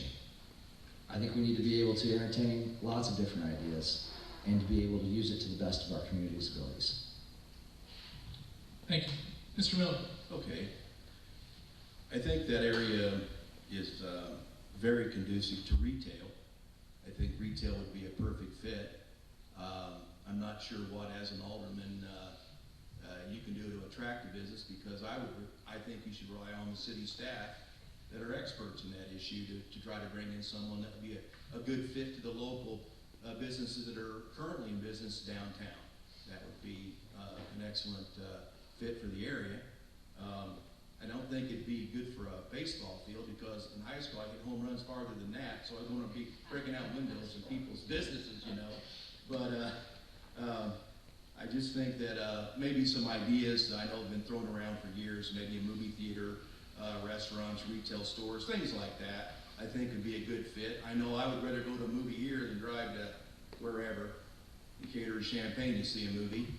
And it gets tiresome to watch DVDs all the time, as you well know. So I think something like that would be nice. But I think we need to rely on city staff that do that all the time and are experts in that field. Okay, thank you. This next question is also for all of the candidates, and we're going to start back down here with you, Mr. Miller. Okay. So let's talk about priorities again. Everybody has agreed that budgets are important, and revenue is important, and controlling spending is important, and infrastructure is important. What is your opinion on the city's investment in what I'll call the quality of life aspects that support the community? And by that I mean the library, as we talked about, the pool, outdoor recreation, these things that earn little or no revenue. They're investments in, as I say, quality of life. How would you prioritize and support those issues, particularly relative to other infrastructure? Okay. There's a lot in that question. A lot in that question. Let me boil it down. Okay, let's see. I will try. Yeah. The city for the size of Monticello and the money that they are able to afford to spend, has the best rec department within, I think, at least miles and miles from town, 50 miles around or farther. I know I have two grandsons that live in Monticello, and they participate in the rec department's programs, especially JFL in the fall. And that in itself enhances the other part of Monticello that we need to keep focusing on, is the economic development. And once you get people here, you need to give them and their families something to do in our community. And I think that's where the rec department has a huge role in the community. And to prioritize that, I think would be very, very much a must for the city council and aldermen on the city council. But I also would need to rely on the city staff to inform and keep information flowing about other aspects of how to enhance the city's government, and also to bring in economic development. I know that I spoke earlier about Monticello needs to portray a good image of a stable community. And I think that that's very important, and that needs to be worked on constantly. Okay, thank you. Mr. Fulton, let me maybe boil it down to, you know, there's lots of people talking about, you know, where are you going to spend your money, or where are you going to cut for the budget? And you have infrastructure, and everybody talks about we have a great place to live. How would you prioritize, and how do you view those quality of life investments that don't bring in revenue? Like pool, recreation, etc. I think that as far as the city prioritizing those projects, I think it needs to be an equal a balance of things. There's infrastructure, like the wastewater treatment plant that's been mentioned, that needs to be taken care of for the citizens that currently live here. But there also needs to be investment in some of those quality of life projects and some of the development projects, not only to bring new businesses and new family members to this community, but also to increase the enjoyment of the citizens that we have here already. I spend a lot of time, as much as I can, with the rec department. Mindy and Carlos have been wonderful to work with as a parent and a coach. I think they do a wonderful job. You know, and I shudder a little bit to say something like this, because I know they already work very hard, but 447 kids signed up for the baseball program this year in the rec department, but from October until May, there are no recreation activities for the youth in our community. I would love to be able to see an activity go in, and I know that's going to take some coordination with our schools. It's going to take some work from the recreation staff, but I think it can be done relatively inexpensively, and considering that there are registration fees and contributions from the participants. And I think that's just one idea that I have for increasing it, but you know, like I said, the priority has to be an even-handed approach. Okay, thank you. Well, I agree a lot with what Brian said, and I know that growing up in Monticello, until you hit 13 or 14, there's countless things for you to do. You can do gymnastics, sports, whatever you want. But then the whole time you're in high school, there's really not a lot for you to do after school or on the weekends or during the summer besides the pool. And of course the pool is always crowded with the younger kids during the day, so you always have that. But I think that as long as the money is there, I would like to see something for the kids that are in that in-between stage where they're not old enough to go uptown in the evening and go to the pub or go to Three Ravens and everywhere else that's up there for the nightlife, but they want something to do too.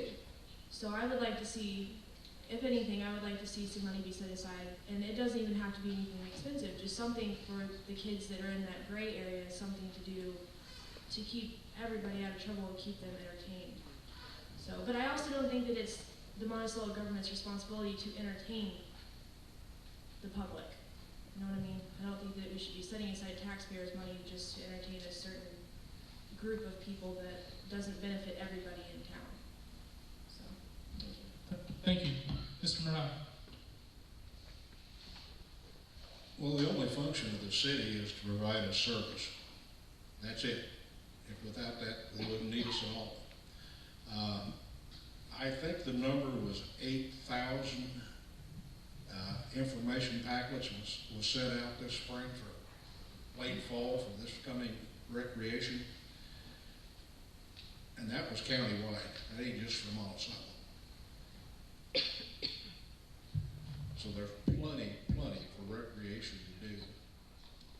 Infrastructure, I don't know, when I first got on the council, the biggest argument going was, what do you mean you're gonna make a truck route? You can't do that, it'll be dangerous, people will get killed. What do you think? Working pretty good, ain't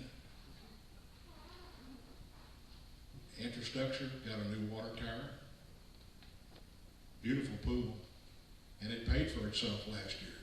That's unheard of. I hope it keeps it up. We'll find out this year. I don't know what else. I mean, Monticello's a beautiful place. You can't help but love it when you drive through it. Everything's nice and clean. My favorite town used to be Arthur because it was spotless. They're a distant fifth or sixth now. The flower pots, you hear a lot of people griping about those. That's some of the first thing people mention that come into town, the beautiful flower pots. Does it cost money? Yeah. Sorry about that, but it does. You can't depend on the neighbors to go out and water. I don't know what other service we can provide that we're not already providing. Prioritizing spending quality of life projects? Well, I think the city's done well so far. I think the ideas I've heard in the council meetings I've attended for the future look pretty well. You know, they're going to trying hard to extend the bike trail, trying real hard to get the recreation going on the west side of town. Priority-wise, those things have got to come up towards the top. They can't be number one, but they've got to be right up in there. You've got to provide some goods and services for the people in the city. I like to still think that Monticello is a little bit of small town USA. You know, I'd like to have those people come here and feel comfortable that they've got something provided for them. But I also think if we look towards investing a couple things, maybe in recreation, that's also a chance to bring somebody along. If we put an advertisement that said, you know, we've got a great facility on the west side of town, bring your baseball team, bring your softball team, hold your tournament here, eat at our restaurants, you know, put gas in your cars at our gas pumps, it's got to be a good thing. So we can prioritize that up towards the top. I guess all the infrastructure and things we need to build around town have to come first. You got to have the streets and whatever it takes to support it. But I think recreation's a big part of it, but I believe we've done a good job in stepping up towards it, and we're doing it today. I think they're going the right direction. Thank you. Mr. Stoner. Recreation has always, since I've been involved with the city, my first go around on the city council was always really important. In fact, it was so important back in that day. I can remember when Carlos was hired as the recreation director in this town. There was a lot going on, and I didn't think they could ever improve on it. But my gosh, I cannot believe the number of kids that run around down on that school property on a Saturday morning playing soccer, or not soccer, but pee-wee football out by the landfill, the soccer. It's just incredible. It has been important. I think it should remain a very high priority. My only suggestion would be, Lisa alluded to this, and I don't, maybe my understanding isn't right. We're nurturing these young people. We're getting them up to where they can participate in activities through the school. And most of the activities that we have are sports related. So by the time they get old enough to be in junior high school and high school, they have opportunities there that we really don't need to provide a whole lot of stuff for them to do. If you're not interested in sports, there's all kinds of activities that you can become involved in at school. Any interest that you have, they probably have something that meets it. The only thing I would suggest is keep finding new things for the seniors to do, because the more senior I get, the more things I like to do. Okay, thank you, Mayor Corrie. Well, there's no question that priority number one has to be taking care of our city, the infrastructure, the physical elements that keep everything running, no doubt about that. But the quality of life issues that we're talking about here are an important element that can't be ignored. They definitely have to have attention paid to them, money spent on them. There are very few ways to create new revenue in a town this size, and attracting new residents and attracting people to come visit our town are one of the ways that we can create that new revenue.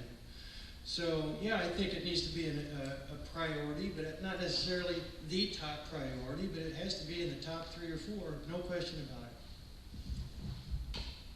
Thank you. Mr. Brown?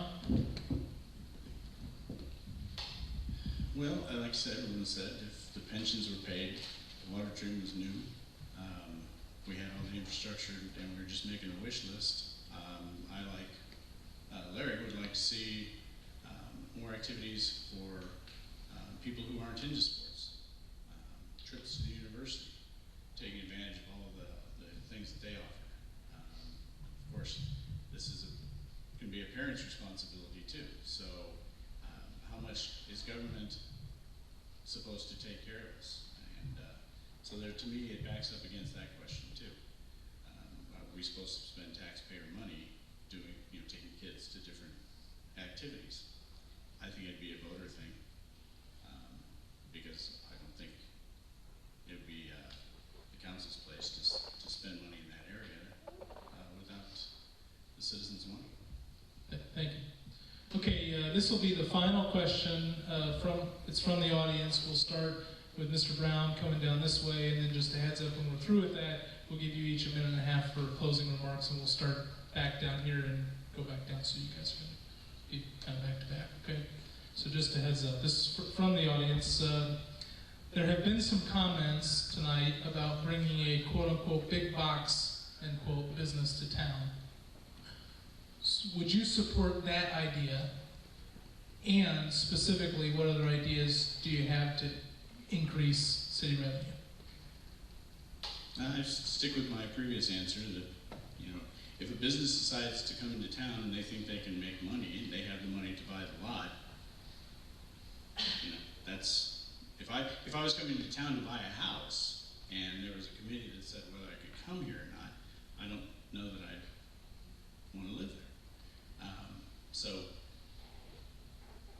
that's the way I think about it. Mayor Corrie? Well, I don't think it would be appropriate for the city to stand in the way and prohibit a big box store from coming to town. That's not the American way. Yeah, a big box store would probably hurt a lot of our businesses in town. Might even run some folks out of town. I don't want to see that. So maybe we aren't going to go out and pursue a big box store, actively seek somebody like that, but we do have tax issues in town. We do have revenue streams to worry about. Standing in the way of a big box store is probably not the right thing to do.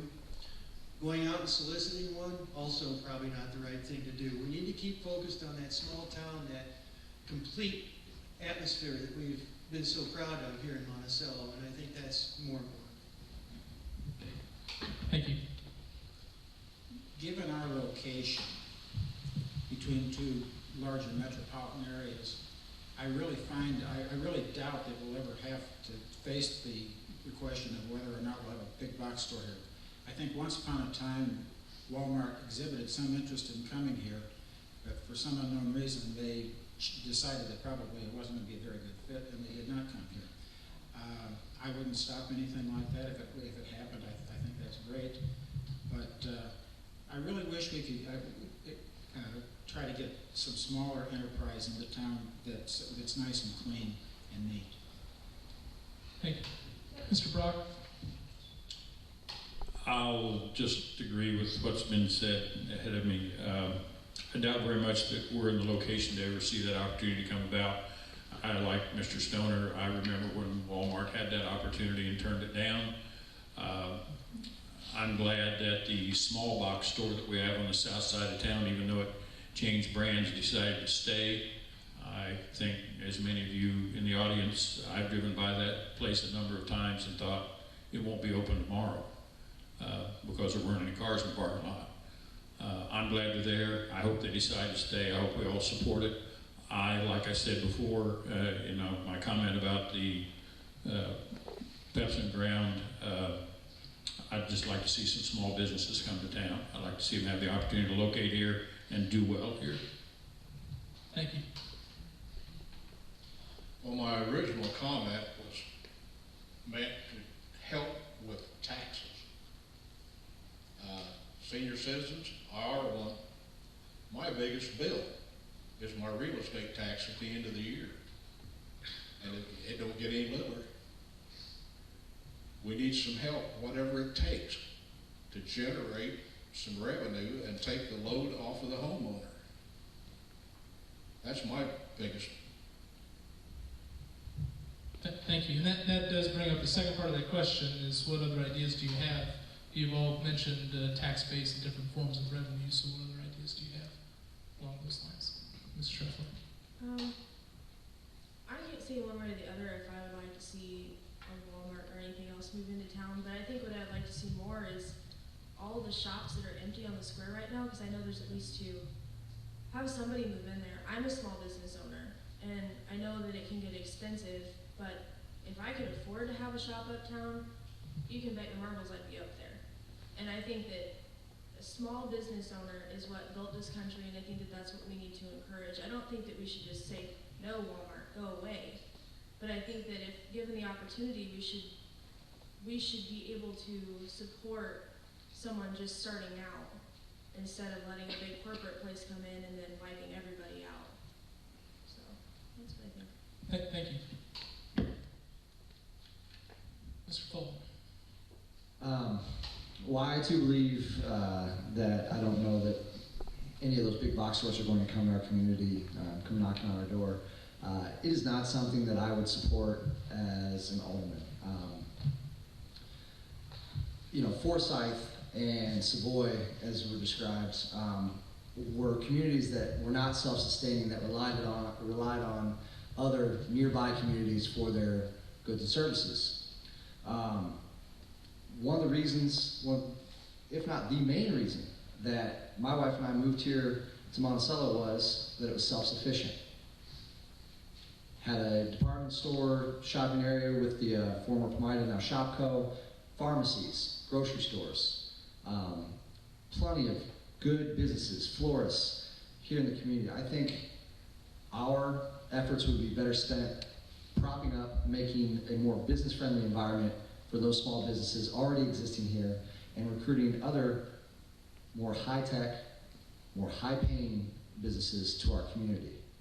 When those box stores come in, and if and when they replace those other smaller businesses, the average salary per capita in those communities goes down.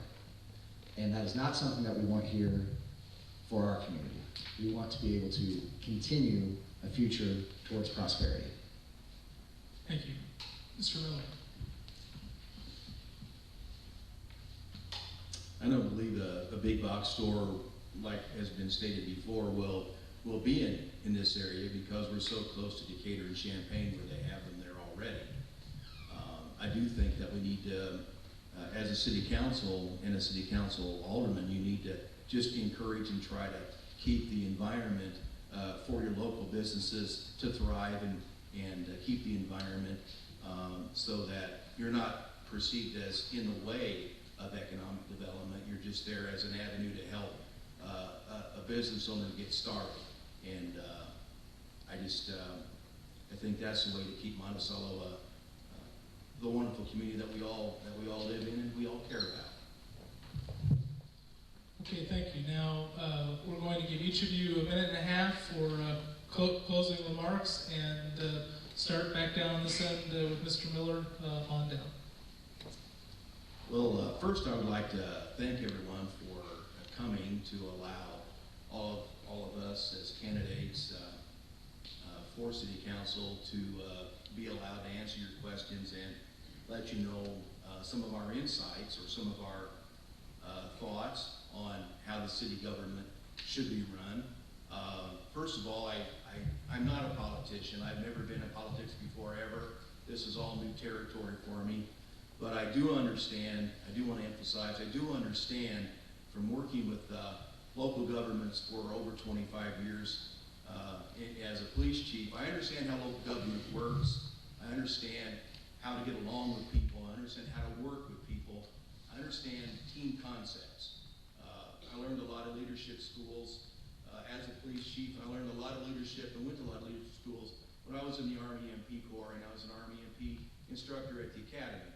And you know, I'm proud to be a veteran, retired veteran, and I just would appreciate people in Ward 4 that are able to watch this, or in the audience, I would appreciate your support, and if given the opportunity, would work very hard to keep Monticello the place that we care about and we love and we live here.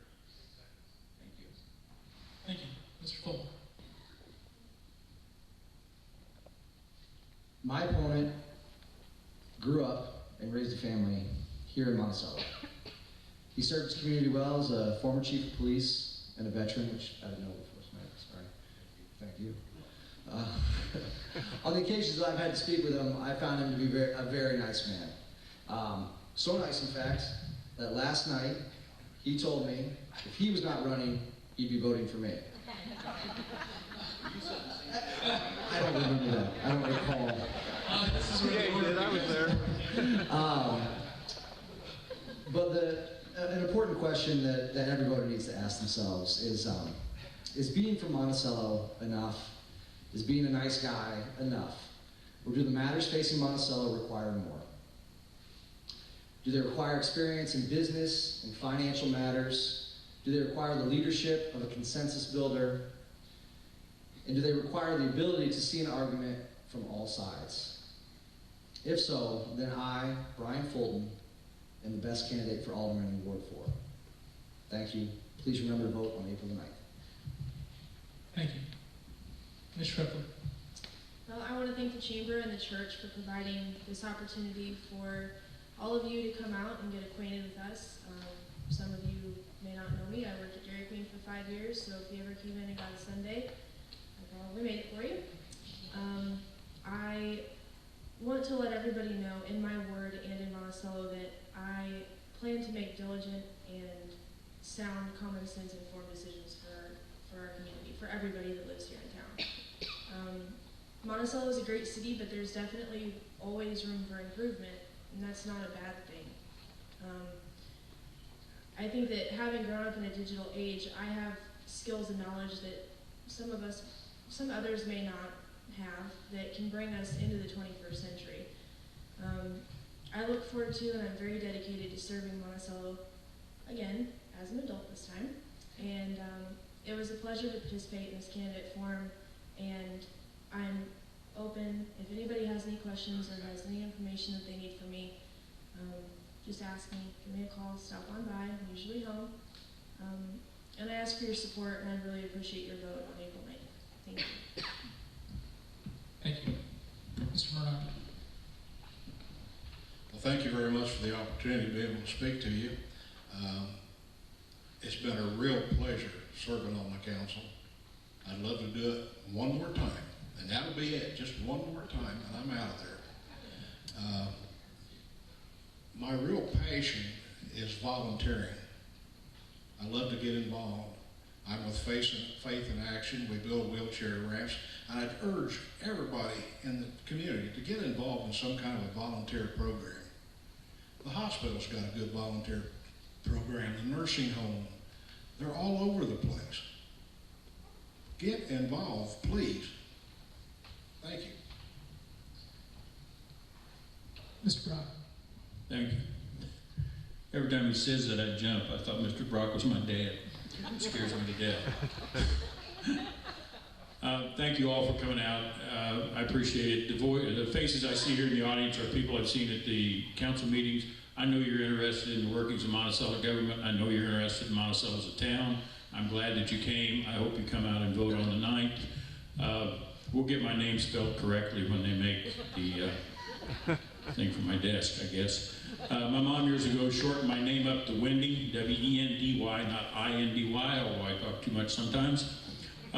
If you stop me on the street, if somebody hollers at me and says, hey, Wendy, I want to talk to you about something, I promise you I'll stop and talk to you. We will have a chat. If you leave a message on my cell phone, I will call you back. I know I'm running unopposed. I just hope that you all have the opportunity on the 9th with good weather to come out and vote, support these other people, support whoever you think is the best candidate, and we'll try and do the best job we can for you for the next 4 years. Thank you very much for coming. Thank you, Wendy.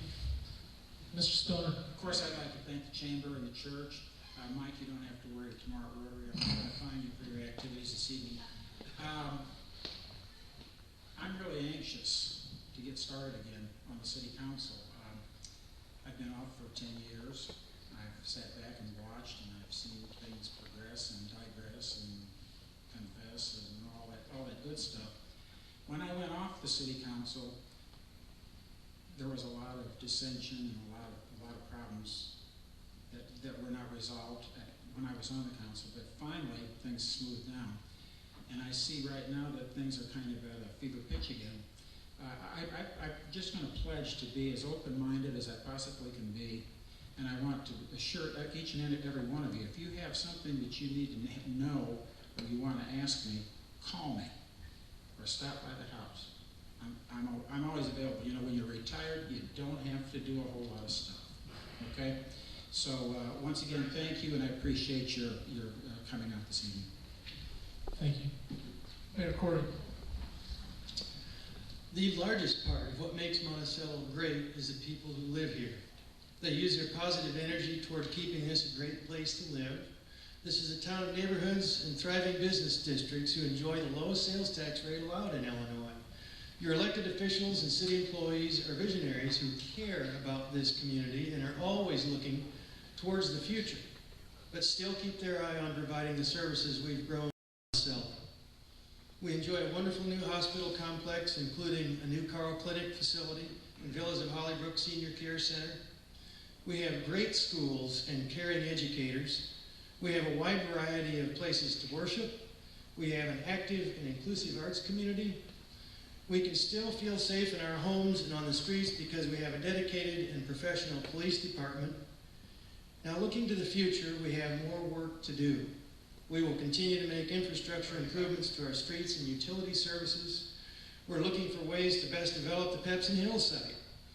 We'll slowly move forward with development of the outdoor recreation complex and develop new recreation programs for all ages. Stormwater management will continue to receive high priority. We have a lot to stand tall and be proud of here in Monticello, and I would appreciate your vote on April 9th. Thank you. Mr. Brown.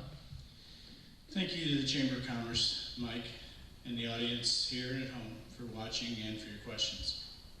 There are a lot of things that are right about Monticello, or we wouldn't all live here. But this election takes place at a critical time. Things aren't as rosy as the current administration would lead you to believe. On the other hand, they may not be as bad as they look, especially if we act now. However, I learned in my many years in the military was to plan and be ready for the worst and hope for the best. Continuing to concentrate on the next shiny object, like bike paths to Bement and Cisco, take attention and money away from our obligations of pensions, necessary infrastructure upgrades, and debt reduction. It is time to be conservative in our spending and take care of business. I have spent the last 6 months requesting public information from this and 25 other cities so I could get perspective on how our city spends its money. I have analyzed 6 budgets, 4 years of audits and treasury reports. I have consulted a former financial director of a Champaign-sized city and an engineer who specializes in water treatment plant studies. We have serious issues that require a serious candidate. I am that candidate. We had a saying in the military, lead, follow, or get out of the way. I will not be a figurehead, I will lead. I humbly ask for your support and your vote. Thank you again. Thank you. Could you just join me in a round of applause?